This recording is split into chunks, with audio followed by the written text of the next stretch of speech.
Good evening. You know, earlier this week, DNC Communications Director Brad Woodhouse, he released a memo to members of the mainstream media outlining his party's plans to counter Mitt Romney's latest attack ads. Well, I would like to present this memo to you in the form of a dramatic reading. So, ladies and gentlemen, if I may, the Woodhouse memo. In conjunction with OFA, we're going to turn the page tomorrow on Mitt Romney's trumped-up, out-of-context, fact-checked-to-death BS about the president and small business and set the record straight on how Mitt Romney has a horrible record on small business, a failed record on jobs, and who is advocating for policies that are great for millionaires, billionaires, big oil, and corporate America, but that would devastate small businesses and stifle job growth and small business expansion. We're being done this with on-ground events in states which are coming together as we speak, and with a national press conference call which will include small business owners and others, including at least one person from MA who will speak out about Romney's failed record and failed policies, as well as President Obama's record as a consistent advocate for small business. Mitt Romney is going to have more than manipulating video and taking quotes out of context to make up for his failed record on jobs and economic and small business development as governor of Massachusetts, and his policies that he's advocating for now that would roll back the investments and support small businesses and communities have always counted on to succeed.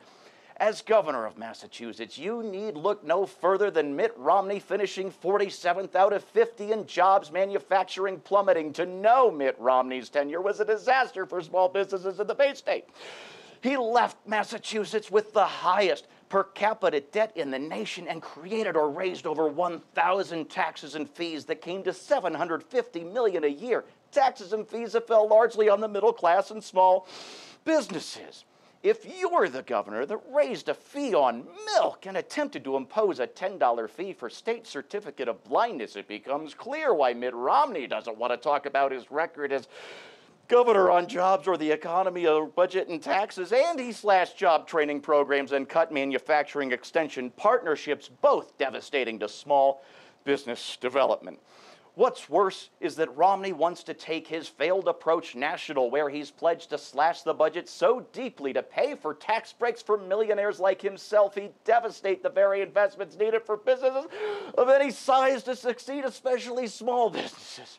We know the Romney-Ryan budget would slash funding for education, training, research and development, scientific research, investments in clean energy, higher ed, student loans. He'd forego new investments in high-speed rail, broadband, road and bridge construction and repair. And of course, he would have let Detroit go bankrupt. Mitt Romney knows a thing or two about financial engineering for his own gain and offshoring money, outsourcing jobs, and setting up Swiss bank accounts, but he clearly has no clue how the real economy works for small businesses or the middle class.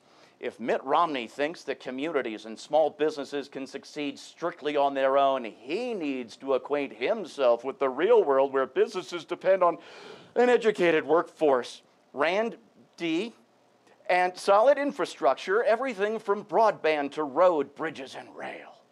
No, there is only one candidate in this race who should apologize for his record, positions, and attitude towards small business, and that's Mitt Romney. And scene.